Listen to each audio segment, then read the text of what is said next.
Welcome. We are going to discuss very important chapter stress in soil. ये chapter का जो concept है वो हर एक चैप्टर में यूज होता है, चाहे वो परमिएबिलिटी हो, फाउंडेशन हो, कोई भी अदर चैप्टर जो इसके आगे हम पढ़ेंगे सब में आपको स्ट्रेस सिस्टम ऑफ सॉइल का आइडिया यूज हो जाएगा।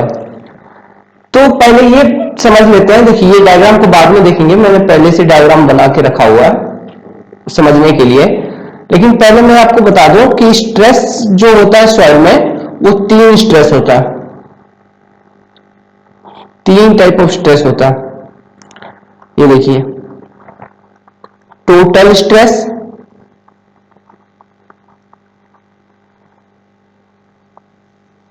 फिर इफेक्टिव स्ट्रेस,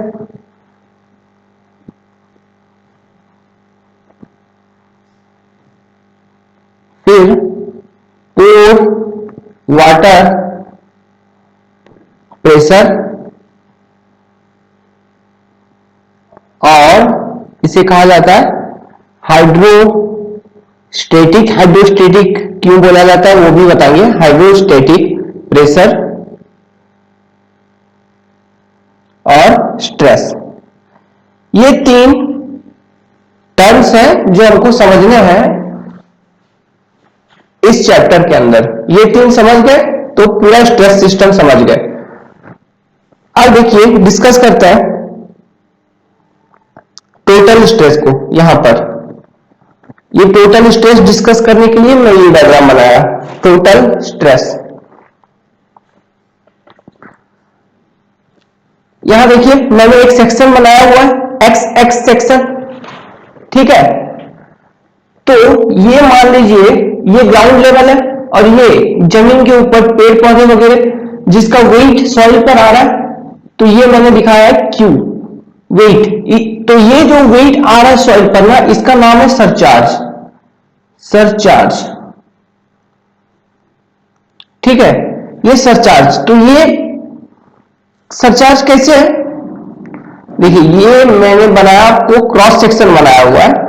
आप इसको into the plane of paper ले जाओ, मतलब ऐसे ले जाओ, इस तरह से आपको एक एरिया मिल जाएगा। इस तरह से देखिए, यू कुछ एक एरिया होगी, ये एरिया होगी, एरिया। सो ये क्यू क्या होता है? क्यू सरचार्ज लोड, सरचार्ज क्यों होती है सरचार्ज। और इसको मेजर कैसे करोगे? ये जो पेड़ पौधे का लोड आ रहा है जमीन पर, load divide by total area, ये वाला कि कितना एरिया पर लोड आ रहा है, एरिया, ठीक है। तो यूनिट क्या हो जाएगा? न्यूटन पर एमएम स्क्वायर और मीटर पर मीटर स्क्वायर, इस तरह से यूनिट होगा। प्रेशर का यूनिट होगा इसका डायरेक्टली क्यू का। अब देखिए, टोटल स्ट्रेस क्या होता है? मतलब पूरा स्ट्रेस, टोटल स्ट्रेस पूरा का पूरा। मान लीजिए आपको ये सेक्शन जो मैंने दिखाया है x X section, x X section पर आपको पूछेगा कि टोटल स्ट्रेस क्या है, कितना है टोटल स्ट्रेस। तो आप क्या बोलोगे कि एक्स एक्स सेक्शन के ऊपर जितने भी चीज है उसका वेट यहां तक, देखिए अप टू ग्राउंड लेवल। मान लीजिए ये जो हाइट है ग्राउंड लेवल से, ये वाटर टेबल, ठीक है, ये वाटर टेबल है, मतलब इसके ऊपर का जो मिट्टी है वो सूखा है, इसके नीचे अभी सूखा मान लीजिए। और एक फेनोमेना होती है कैपिलरिटी, वो देखेंगे, वो होने से ये सूखा नहीं रहता, ये सैचुरेटेड हो जाता है। लेकिन अभी के लिए एज्यूम कर लो कि ये बल्क है, बल्क सॉइल, बल्क सॉइल, ठीक है। वाटर टेबल के ऊपर का सॉइल बल्क होगा, वाटर टेबल के नीचे का सॉइल मतलब सैचुरेटेड सॉइल है। सैचुरेटेड पानी के नीचे है, मतलब जितने भी ऑयल होंगे ये देखिए, ये अगर जो वॉइड थे उसमें हर जगह वाटर फिलअप है, फ्री स्पेस जीरो होगा, इसलिए ये सॉइल सैचुरेटेड होगा। सैचुरेशन का फॉर्मूला क्या होता है, इसका definition volume of water over volume of void equal to 1 हो जाएगा इस केस में। ओके, तो क्या था, ये हाइट को मान लीजिए h1, ये हाइट नहीं एक्चुअली डेप्थ है क्योंकि नीचे आ रहा है, और ये है h2। ओके, तो अब देखिए, मान लीजिए बल्क सॉइल का यूनिट वेट है गामा बल्क, और सैचुरेटेड सॉइल का यूनिट वेट है गामा सैट। ठीक है, तो और वाटर का यूनिट वेट है, वाटर का यूनिट वेट है gamma W, unit weight of water means weight per unit volume. तो क्वेश्चन ये है कि एक्स एक्स सेक्शन पे टोटल स्ट्रेस कितना लग रहा है, स्ट्रेस निकालना है। स्ट्रेस मतलब फोर्स पर यूनिट एरिया, लेकिन स्ट्रेस क्या है जानते हैं, स्ट्रेस है internal force per unit area, और pressure external force per unit area. यही एक लॉजिकल डिफरेंस है स्ट्रेस और प्रेशर में। देखिए मैं बताता हूं क्या डिफरेंस है एक्चुअली। ये देखिए, सोम के टर्म्स में समझने का कोशिश करता है, स्ट्रेंथ ऑफ मटेरियल के टर्म्स में। ये मान लीजिए कोई सॉलिड बार है, ओके, और इस पर एक ये फिक्स्ड है, ये फिक्स्ड है, यहां पर एक फोर्स लगा दिया F फोर्स, इसका जो क्रॉस सेक्शन एरिया थी वो है ए सेक्शनल एरिया। तो प्रेशर क्या होगा, फोर्स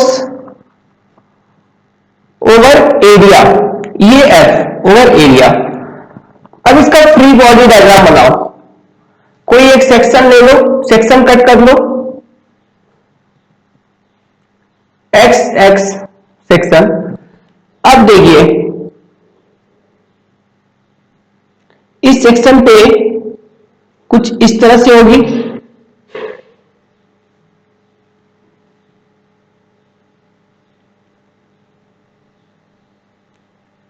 ठीक है, यहां पे लग रही थी फोर्स F। तो इस F को रजिस्ट करने के लिए मटेरियल का कुछ ना कुछ स्ट्रेंथ होगा ना, नहीं तो ये मटेरियल क्या हो जाएगा, टूट जाएगा, डिफॉर्म हो जाएगा।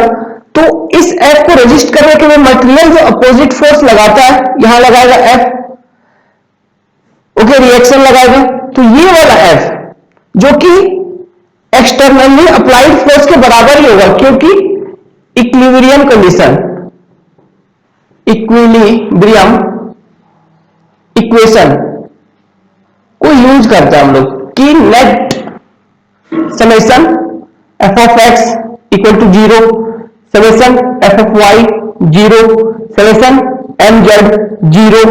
ये सब जो है इक्विलिब्रियम इक्वेशन है 2D केस में।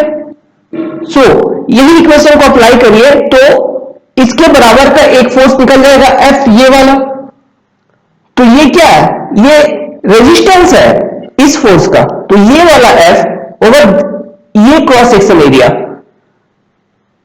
ये वाला एरिया, मैं इसको कलर कर देता हूं, ये वाला एरिया, ठीक है, हो जाएगी स्ट्रेस, ठीक है। ये ए है, सेम ये ए और ये सेम है क्योंकि ये मटेरियल है मान लीजिए यूनिफॉर्म शेप का, ठीक है।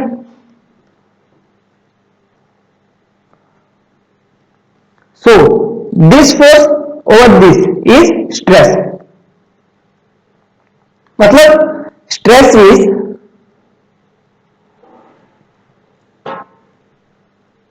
Internal resistance developed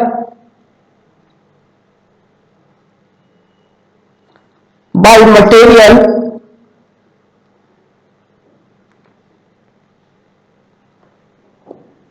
on which any force F applied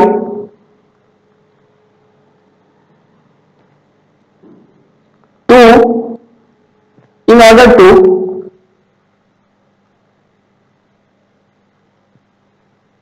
counteract it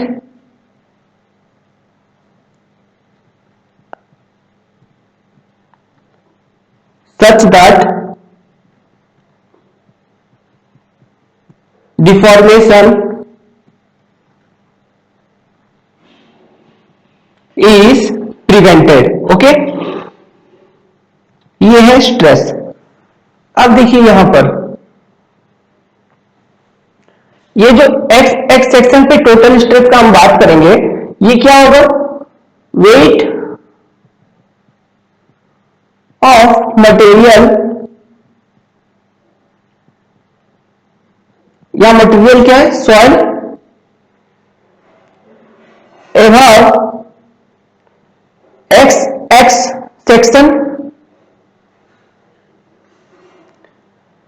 पर unit area plus surcharge surcharge. समझ में आ रहा है? टोटल स्ट्रेस ये होगा। ये सरचार्ज का स्ट्रेस कितना लगा रहा है? प्लस यहां से लेके यहां तक का सॉइल का जो वेट है वो पर unit area of cross section से डिवाइडेड है, तो वो जो क्वांटिटी मिलेगी वो होगी टोटल स्ट्रेस ऑफ सॉइल। मतलब कि अगर आपको इसको इक्वेशन के फॉर्म में अगर हम लिखने की कोशिश करें तो देखिए, मैं और एक डायग्राम बना लेता हूं। ओके, तो देखिए जब हम निकाल रहे थे टोटल स्ट्रेस, तब हमने बोला कि टोटल स्ट्रेस को लिखते हैं हम सिग्मा से डिनोट करता है। Sigma at X X section will be surcharge Q kilo newton per metre square. Let us assume कि ये Q kilo newton per metre square है, यूनिट के बारे में बात कर रहे हैं। ये सरचार्ज मैंने बताया पेड़ पौधा का load over the cross section area, ये वाला, ये जो एरिया यहां पर है ये वाला एरिया, ठीक है, ये है क्रॉस सेक्शन एरिया। तो क्यू ओवर नहीं करेंगे, जो लोड होगा प्लांट वगैरह का कोई भी या फिर एडिशनल लोड, उसको इस एरिया ऑफ क्रॉस सेक्शन से डिवाइड कर देंगे। मान लीजिए ये ए है तो वो ये सरचार्ज लोड है, plus weight of all material above that level above x level. तो ये क्या क्या है? देखिए एक्स लेवल के ऊपर दो क्लासिफिकेशन है, दो लेयर है। देखिए एक लेयर जिसमें सॉइल का यूनिट वेट है गामा बल्क, और एक लेयर में सॉइल का यूनिट वेट है गामा सेट। सो आपको पता है गामा बल्क होती है kilo newton per metre cube में, तो आपको वॉल्यूम से मल्टीप्लाई करना है इसको वेट निकालने के लिए। तो वॉल्यूम क्या होगा? Area of cross section this one into H1 जो हाइट थी गामा बल्क सॉइल की, ये हो गया ना, वेट निकल गया, divided over area of cross section. उसी तरह से नीचे वाले सॉइल का unit wait gamma sat into H2 divided over area of cross section same. So sigma कैसे लिख सकते हैं? Total stress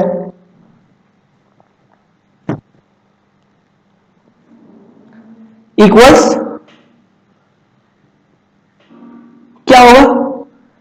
Q plus gamma bulk times H1 area area cancel plus gamma sat times H2। Okay, तो इस तरह से हम total stress को निकालते हैं सॉइल के अंदर। तो टोटल स्ट्रेस निकालना बहुत आसान है कि नहीं? आपको सिर्फ वेट निकालना है और एरिया से डिवाइड कर दोगे, टोटल स्ट्रेस निकालना आसान है। अब देखते हैं जो नेक्स्ट टर्म थी, तो टोटल स्ट्रेस जो हो गई ना, ये तो पूरा स्ट्रेस है, कंप्लीट टोटल स्ट्रेस सबका, इसका दो पार्ट है। एक्चुअली वो टोटल स्ट्रेस की दो पार्ट थी, एक थी effective stress, effective stress of soil, दूसरा हाइड्रोस्टैटिक स्ट्रेस। ओके, अब देखिए हाइड्रोस्टैटिक स्ट्रेस या फिर वाटर प्रेशर, इसे वाटर प्रेशर भी कहा जाता है, वाटर प्रेशर मतलब क्या है? प्रीवियस डायग्राम में चलते हैं जो मैंने बना रखी है फर्स्ट पेज पे।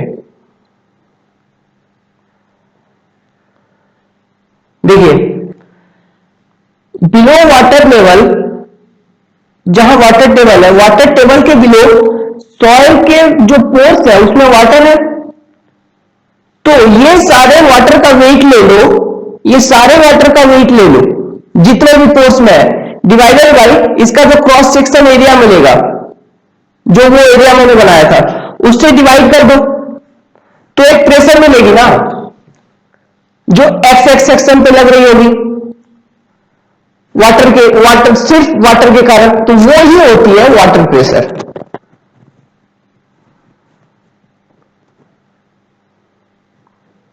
तो वो होती है वाटर प्रेशर। अब समझना है कि इफेक्टिव प्रेशर क्या होता है, effective stress.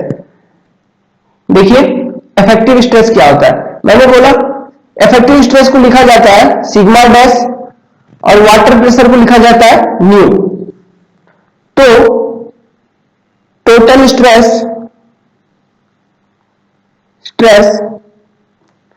Sigma equal effective stress, effective plus new, ये हो गया टोटल स्ट्रेस। अब डिस्कस करते हैं, पहले इफेक्टिव स्ट्रेस डिस्कस करते हैं। इफेक्टिव स्ट्रेस, अब समझ में आ रहा होगा आप लोगों को कि सॉइल में दो ही चीज थी ना, एक थी सॉलिड इन सॉइल, दो चीज थी, एक थी सॉलिड, सॉइल का जो सॉलिड पोर्शन है, दूसरा था फ्री स्पेस जिसमें वाटर था, ठीक है, वाटर इन फ्री स्पेस।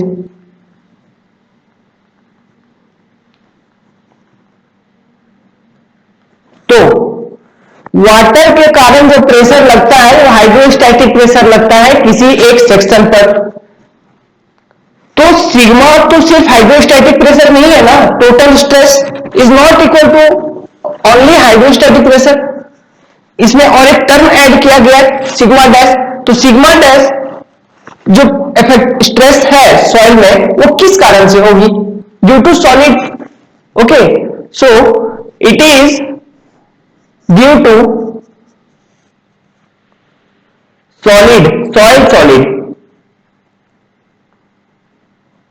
ठीक है। इसका और एक नाम है, it is also called as intergranular pressure और pressure between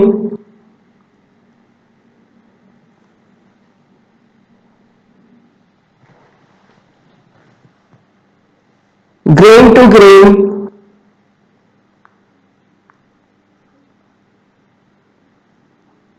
of soil solid.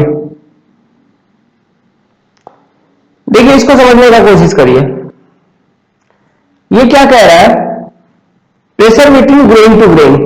तो मान लीजिए कि ये एक मैं इक्विलिब्रियम लाइन बना रहा हूं, एक लाइन बनाया सॉइल में, ये वो एक्स एक्स सेक्शन है, लेट अस सपोज। सो सॉइल के सॉलिड होंगे,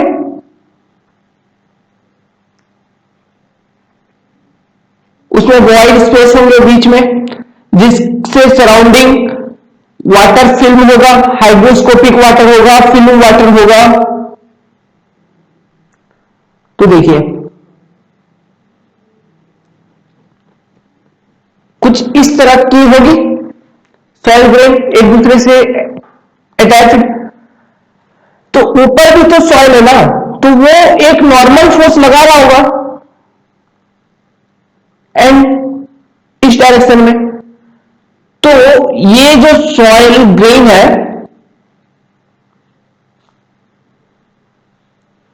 ये जो एन लगा यहां ऊपर, ठीक है, और नीचे भी सॉइल है, नीचे भी सॉइल है, यहां भी सॉइल है, ऊपर भी सॉइल है। मतलब सोचिए इन दोनों के बीच में क्या फिनोमेना होगा। तो ऊपर का जो सॉइल है सॉलिड, वो एक वेट लगा रहा है एन, नॉर्मल वेट, मतलब डाउनवर्ड डायरेक्शन में। तो ये वाले ग्रेन, जो ये वाला ग्रेन है, ये क्या करेगा, ये नीचे कंप्रेस होने का कोशिश करेगा, मूव करेगा। तो अल्टीमेटली क्या हो जाएंगे, ये दोनों ग्रेन इन कॉन्टैक्ट आ जाएगा। अगर इन कॉन्टैक्ट आ जाएगा तो ये जितना एन लगा रहा था, ये ग्रेन भी अपोजिट डायरेक्शन में एन लगाना शुरू करेगा, ठीक है, इक्विलिब्रियम कंडीशन पे। तो ये क्या कर रहा है, कंप्रेस हो जा रहा है, क्या दब जा रहा है, कंप्रेस्ड। उसी तरह से यहां हर एक ग्रेन पर एन एन एन लग रहा होगा। ये एन क्यों लगा, ये देखिए, ये ऊपर वाला मट्टी इस ग्रेन को दबाने का कोशिश किया, तो नीचे नीचे भी तो मट्टी है ना, ये इस ग्रेन को दबाने का कोशिश किया, तो दोनों क्या होता है, एक दूसरे से मिल जाता है, कंप्रेस हो जाता है। सो कुछ यू मिल जाएगा एन,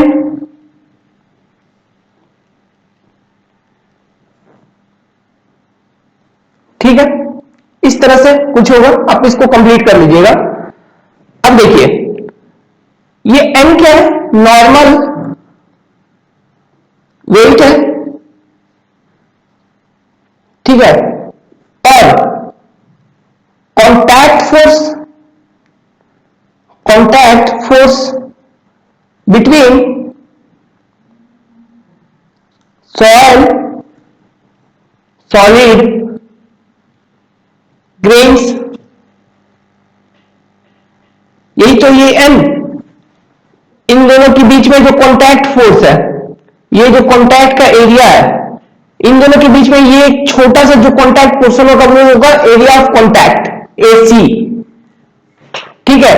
मान लीजिए ये AC1 है, उसी तरह से ACN तक होगा। तो हर एक इंडिविजुअल ग्रेन का कॉन्टैक्ट समेशन इस लेयर पे, देखिए इस लेयर पे। अब इफेक्टिव स्ट्रेस क्या होता है, सबसे पहले देख लीजिए, तो ये कॉन्टैक्ट फोर्स है, तो कॉन्टैक्ट प्रेशर क्या होगा, कॉन्टैक्ट प्रेशर क्या होगा, समेशन एन, मतलब सभी ग्रेन का contact force, summation N divided over summation of area of contact. AC अगर है एक ग्रेन का कॉन्टैक्ट एरिया, तो यहां जितने भी है, कितने, बहुत सारे हैं, तो सबके बीच में एरिया ऑफ कॉन्टैक्ट होगा। सिर्फ ये वाला फ्री स्पेसेस इसमें इंक्लूडेड नहीं है, ठीक है। तो ये होगा कॉन्टैक्ट प्रेशर। अभी देखिए, क्या आप ये वाला एरिया कैलकुलेट कर सकते हो, नहीं कर सकते ना, ये बहुत माइक्रोस्कोपिक लेवल पे है, बहुत ही छोटा है। आप ये एरिया कैसे कैलकुलेट करोगे, मुझे बताओ। अभी क्ले है, क्ले में क्ले का दो ग्रेन के बीच में एरिया कैलकुलेट करोगे, उसी तरह से पूरे सॉइल में आप कैलकुलेट कर पाओगे? नहीं कर पाओगे। तो हम क्या कर लेते हैं, in general x X section का जो पूरा एरिया है, मतलब ये वाला एरिया जो हमने कंसीडर किया था, ये एरिया, ये वाला एरिया ए, ये कंसीडर कर देते हैं, ये कंसीडर कर लेंगे वो एरिया। क्यों? क्योंकि this area is impossible, impossible है, किसी भी रूप में पॉसिबल नहीं है, impossible to make calculated exactly, exactly आप कभी नहीं निकाल सकते। सो हम क्या करेंगे, so in general average area A is used. अब एवरेज एरिया यूज्ड कर लेते हैं, चलिए तब देखते हैं कॉन्टैक्ट प्रेशर।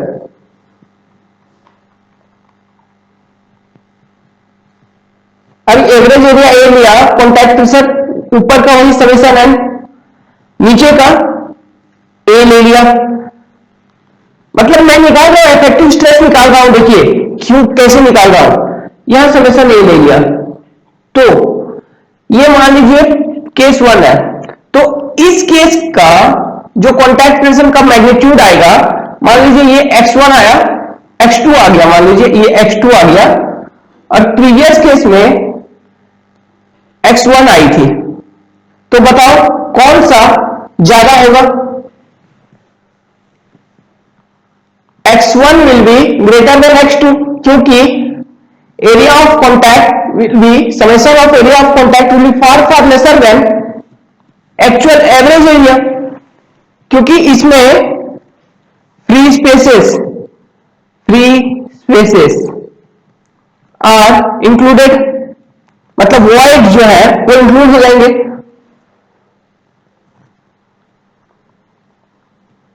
ठीक है, तो चलो फिर भी इसको मान लेते हैं, चलिए partial factor of safety type में हम कंसीडर कर लिया।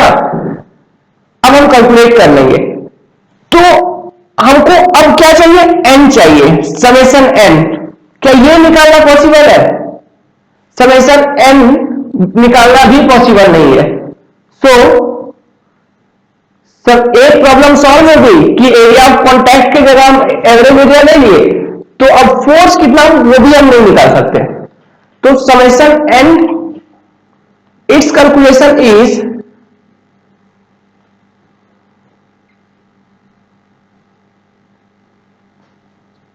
Not feasible. कैसे निकालोगे, ये भी फिजिबल नहीं है इसका भी कैलकुलेशन। तो हम क्या करें, अब इफेक्टिव स्ट्रेस निकालना है, तो एक इनडायरेक्ट वे में निकालता है। कैसे? Hence effective stress of soil is not computed using direct method,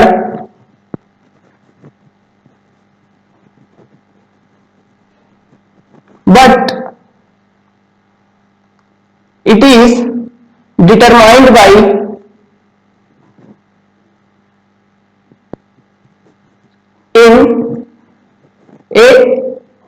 in an indirect way। अब ये इनडायरेक्ट वे क्या है? देखिए मैंने बताया था कि total stress sigma equals sigma dash effective stress plus pore water pressure. तो सिग्मा डैश क्या होगा? Total stress minus pore water pressure. तो ये फॉर्मूला हम यूज करेंगे इफेक्टिव स्ट्रेस निकालने को। और इफेक्टिव स्ट्रेस है क्या? Intergranular pressure. ये इंटरग्रेनुलर प्रेशर या फिर contact pressure means effective stress अगर किसी सॉइल का ज्यादा है तो इसका मतलब क्या हो रहा है, सॉइल ज्यादा दब रहा है, मतलब वॉइड स्पेस कम हो रहा है, मतलब परमिएबिलिटी कम हो रहा है, मतलब उसका स्ट्रेंथ बढ़ रहा है, लोड कैरिंग कैपेसिटी बढ़ रहा है। ठीक है, यही सब हो रहा है।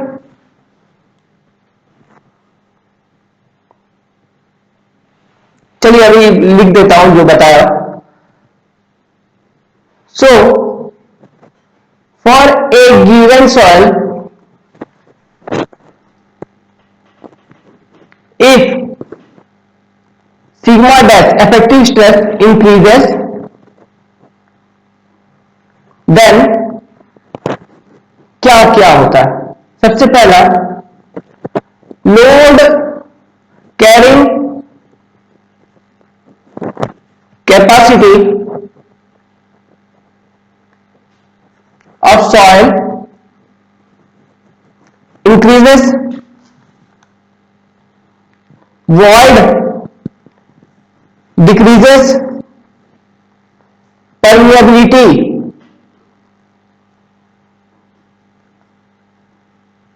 decreases, denseness increases। फिर एक दो टर्म लिख रहा हूं, देखिए, शियर स्ट्रेंथ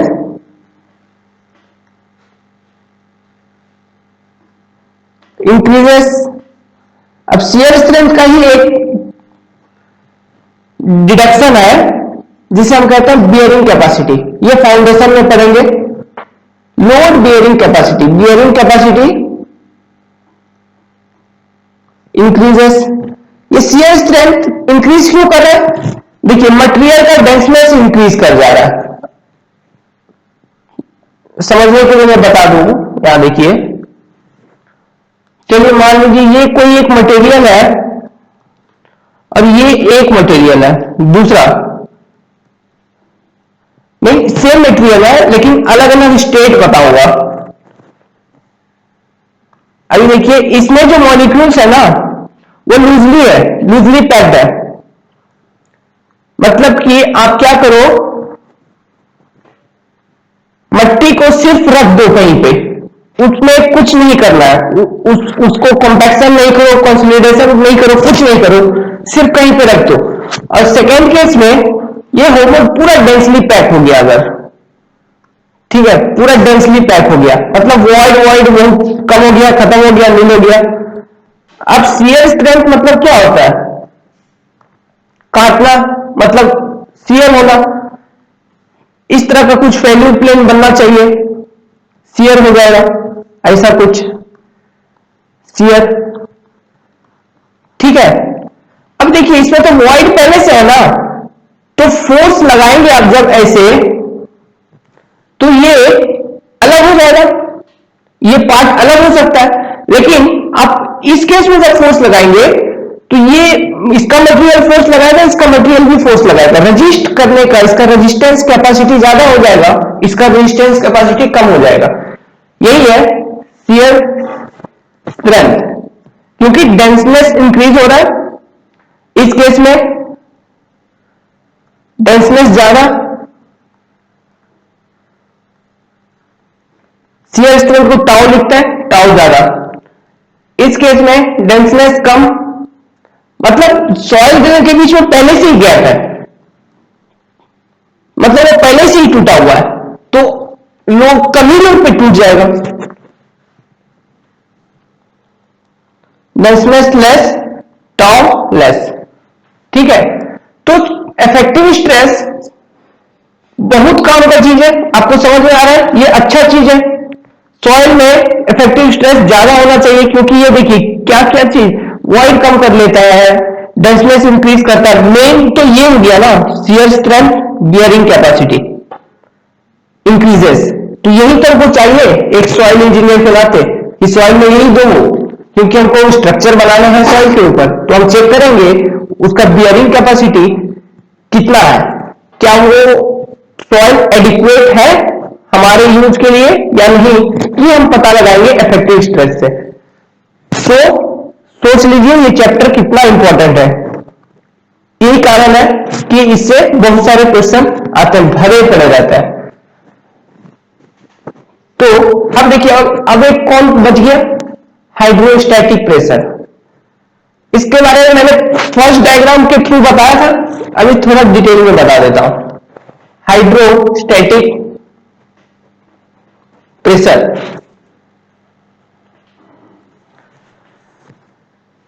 मान लीजिए ये सॉइल है, ये ग्राउंड लेवल, ये कोई इंटरमीडिएट लेवल है जहां पर वाटर टेबल है, इसके बिलो भी सॉइल है, ठीक है। तो ये होगा बल्क सॉइल, ये होगा सैचुरेटेड सॉइल, क्योंकि वाटर टेबल यहां है, मतलब इसका जो सॉइल का जो वॉइस होगा कंप्लीटली फिल्ड हो गया होगा वाटर से, ठीक है। तो ये मान लीजिए वही एक्स एक्स सेक्शन में जो ड्रॉ किया, ये एच अगर है तो हाइड्रोस्टैटिक प्रेशर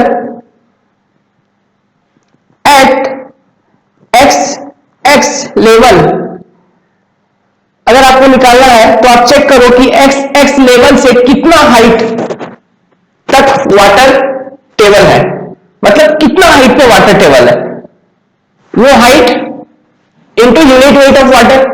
ये कैसे आया, मतलब एच गामा डब्ल्यू, ये कैसे आया, देखिए weight of water gamma W into weight of water above X X section, कितना होगा gamma W times area of cross section, जो कि into the plane of paper है, मल्टीप्लाइड और एच वॉल्यूम निकल गया ओवर पर यूनिट एरिया ना, तो ये एरिया एरिया कैंसल, आपको बच गया क्या, गामा डब्ल्यू एच,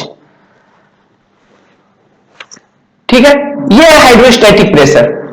अब हाइड्रो मतलब तो समझ में आ रहा है, पानी, हाइड्रो मीन्स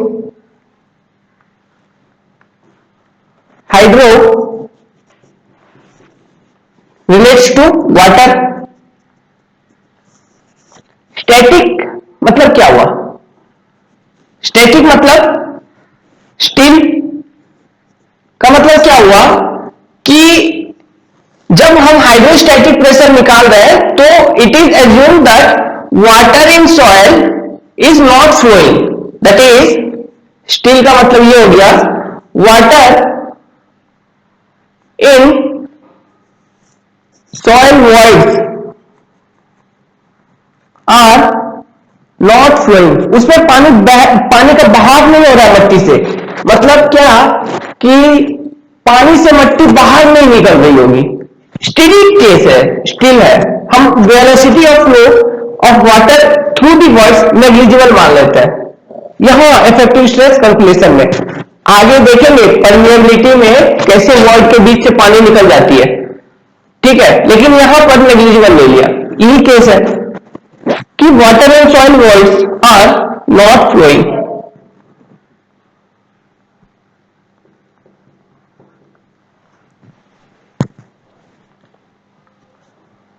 तो अगर वाटर फ्लो नहीं कर रहा है, अब देखिए अगर ये एक ग्रेन है सॉइल का, ये भी एक ग्रेन है, तो इसके एडजेसेंट वाटर होगा, इसके एडजेसेंट वाटर होगा, कुछ ऐसा फिलअप, तो वाटर स्टेडी है, तो ये क्या कर रही होगी, प्रेशर लगा रही होगी सॉलिड ग्रेन पर, यही तो है वो हाइड्रोस्टैटिक प्रेशर जो लगा रही है ऐसे, तो प्रेशर एक्ट करता है same in all direction, this is solid grain, this is hydrostatic pressure.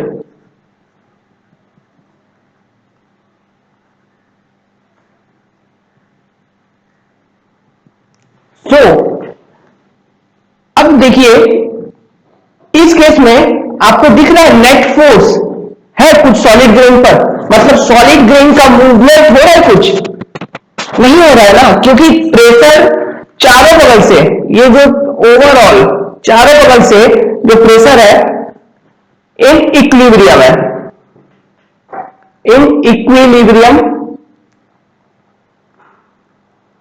So no net force over the soil solid पर कोई नेट फोर्स नहीं है, मतलब सॉइल सॉलिड अपने लोकेशन से डिस्प्लेस नहीं कर रहा है, मतलब सॉइल सॉलिड स्टैटिक कंडीशन में, तो इसलिए भी हम इसे हाइड्रोस्टैटिक प्रेशर कहते हैं। एक ही बात है, पानी फ्लो करे चाहे सॉइल फ्लो करे, इसमें सॉलिड फ्लो करे, रिलेटिव वेलोसिटी आप जब देखोगे तब आपको पता चल जाएगा, ठीक है। तो इस कारण से भी हम इसे हाइड्रोस्टैटिक प्रेशर कहते हैं। और चूंकि इसका net force over solid grain negligible है, जीरो है, कुछ भी नहीं, इक्विलिब्रियम कंडीशन में है, इसलिए हाइड्रोस्टैटिक प्रेशर को और एक प्रेशर कहा जाता है न्यूट्रल प्रेशर, मतलब न्यूट्रल है, कोई इफेक्ट नहीं है, न्यूट्रल प्रेशर। ओके, अब बताएं, अब देखिए एक डिवाइस है, मान लीजिए ये सॉइल है, ये वाटर टेबल है। अब एक डिवाइस का नाम सुना होगा आपने, पीजोमीटर, फ्लूइड मैकेनिक्स में।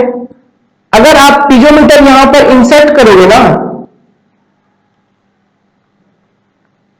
तो उसका वाटर लेवल यहां होगा, equilibrium case, rise of water up to water table only in piezometer. So piezometer में किसी एक लेवल से, ये centre CC, centre to centre, यहां से लेके एच, ये एच राइज कर गया, तो हाइड्रोस्टैटिक प्रेशर म्यू क्या होगा, एच गामा डब्ल्यू, मतलब राइज इन पीजोमीटर। ओके, वो into unit weight of water multiply कर दोगे, हाइड्रोस्टैटिक प्रेशर निकल जाएगा। ये जो केस है मैंने जो बताया कि इस वाटर टेबल का जो सरफेस है उतना ही राइज होगा पीजोमीटर में, ये कब होगा, जब सॉयल, एक स्पेशल केस होता है, ठीक है, when soil is not under the influence of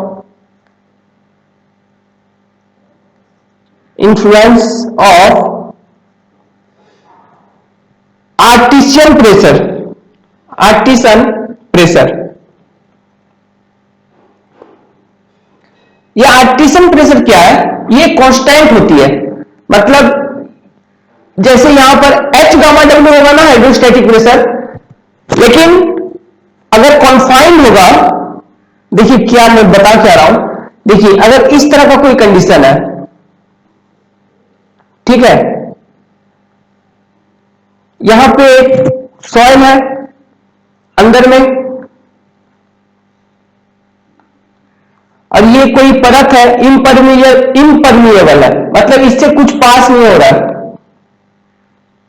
ये सॉइल है, ठीक है, और अगल बगल भी सॉइल है,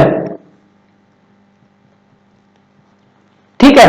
तो ये सॉइल जो अगल बगल है उनके, वो क्या कर रहे हैं, एक प्रेशर लगा रहे हैं इस सॉइल सिस्टम के ऊपर, नीचे भी चारों बगल से एक प्रेशर लगा रहे हैं,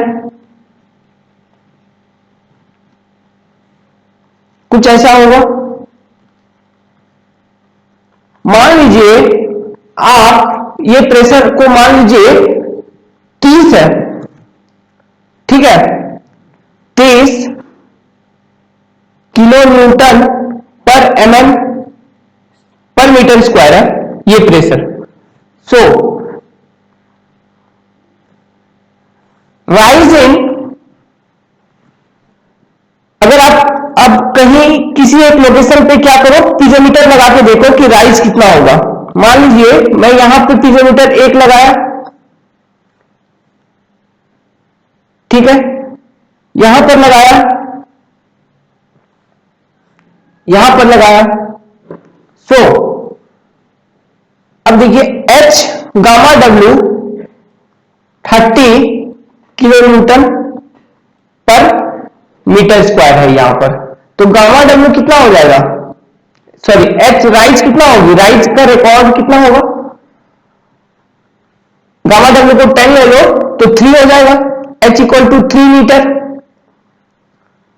का यह मतलब हुआ कि आप किसी भी लेवल पर, एट एनी लेवल पीजोमीटर लगाओ, ये अगर 3 मीटर का राइज है तो हर एक पीजोमीटर में, हर एक लेवल पे ये सॉइल अंडर कांस्टेंट प्रेशर है, under constant pressure.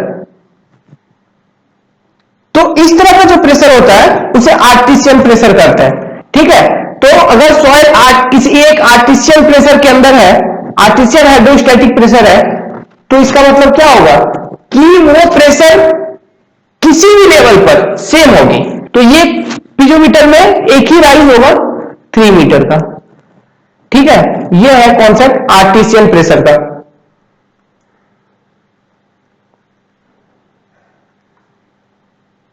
Artesian pressure, artesian pressure is a constant pressure, okay. अब केसेस देखते हैं, ठीक है, डिफरेंट केसेस।